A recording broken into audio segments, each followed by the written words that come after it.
ಕೈಯಿಂದ ಒಳ್ಳೇದಾಗುತ್ತೆ. ಅವರೀಗ ಒಂದು ಟೈಮು ಇನ್ನು ಆಗ್ಬಿಟ್ಟಿದೆ ಅನ್ಎಕ್ಸ್ಪೆಕ್ಟೆಡು. ಆಮೇಲೆ ಯಾವ ರೀತಿ ಅಂತ ಇನ್ನು ಯಾವ ಅವರೇ ಏನು ಗೊತ್ತಾಗ್ತಿಲ್ಲ. ಒಳ್ಳೇದಾಗುತ್ತೆ ಅಂತೇಳಿ ಸರ್ ಭಾಳ ಹೊತ್ತು ಅಂದರೆ ಏನೇನು ಮಾತಾಡಿದ್ರಿ? ಏನೋ ಕಷ್ಟ ಸುಖ ಮಾತಾಡ್ತೀವಿ ನಾವು. ಒಂದು ಹೇಳಿದ್ರೆ 900 ಪಾಪ ಬೇರೆ ಥರ ತಿಳ್ತಾರೆ ಜನಕ್ಕೆ ಸದ್ಯಕ್ಕೆ ಏನಂತಾರೆ ಸ್ವಲ್ಪ ದಿನ ಎಲ್ಲ ಗೊತ್ತಾಗುತ್ತೆ. ಭೇಟಿಯಾಗಿ ಅಳು ತೋಡ್ಕೊಂಡ್ರ ನಾನು ಇಷ್ಟು ದಿನ ಜೈಲಲ್ಲಿದ್ದೀನಿ, ನನಗೆ ಕೇಸಲ್ಲಿ ಮಾಡಿದೆ ಇಲ್ಲ ಈಗ ನೋವಲ್ಲಿ ಇದ್ದೇ ಇರ್ತಾರಲ್ವ, ಮಾಡಿದ್ರೆ ತಪ್ಪಿಗೆ ಶಿಕ್ಷೆ ಆಗೋದು ಇದು ಈ ಥರ ಆಗಿದೆ ಅಂತ ಸ್ವಲ್ಪ ನೋವಲ್ಲಿ ಕೈ ಇರಲಿ ಅವ್ರಿಗೆ ಸ್ವಲ್ಪ ನಿಮ್ಮೊಂದು ಹೇಳಿದ್ರ ಸರ್ ತಪ್ಪು ಮಾಡಿಲ್ಲ ಅಂತ? ಮಾಡಿಲ್ಲ ನಮ್ಮಂದು ಹೇಳ್ತಾರ, ನಾವು ತಿಳ್ಕೊಬೇಕು. ಅವ್ರು ಸೆಟು ಮಾತಾಡ್ಬೇಕಾರೆ ಏನಾದರೂ ಸಣ್ಣ ಗಿಣ್ಣ ಆಗಿದಾರ ಸರ್? ಯಾವುದಿಲ್ಲ, ಹೆಂಗೆ ಹಂಗಿದ್ರೆ ನಿಮ್ಗೆ ಯಾವ ಸುಳ್ಳು ಮಾಹಿತಿ ಕೊಟ್ಟವರು ಆಗುತ್ತೆ, ತೊಂದರೆ ಇಲ್ಲ.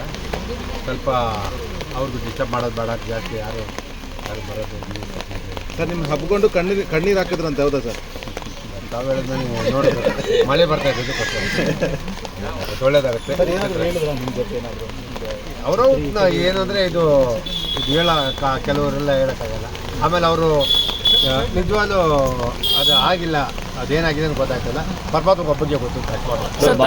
ಜೊತೆ ಆತ್ಮೀಯತೆ ಹೆಚ್ಚಿದ್ದವರು ಜೊತೆಗೆ ಈಗ ಅವ್ರನ್ನು ಕೂಡ ಸಾಧು ಕೋಕಿಲ್ ಅವ್ರ ಇದಾದಾಗ ತೀರ್ಕೊಂಡಾಗ್ಲೂ ಕೂಡ ತಮ್ಮ ಜೊತೆ ಅಲ್ಲಿ ಬಂದಾಗ್ಲೂ ಮಾತಾಡೋಗಿದ್ರು. ಸಾರಿ, ದ್ವಾರಕೀಶ್ ಅವ್ರದ್ದು ಆದಾಗ್ಲೂ ಕೂಡ ಈಗ ಈ ಒಡನಾಟ ಎಲ್ಲ ಇತ್ತು ಸರ್ ಒಳಗಡೆ.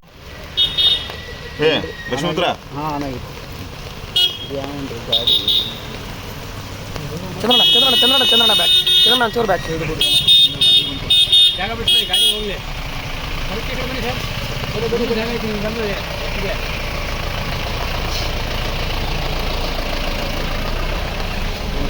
ಮುಂದೆ ಇಡ್ರಿ ಯಾರು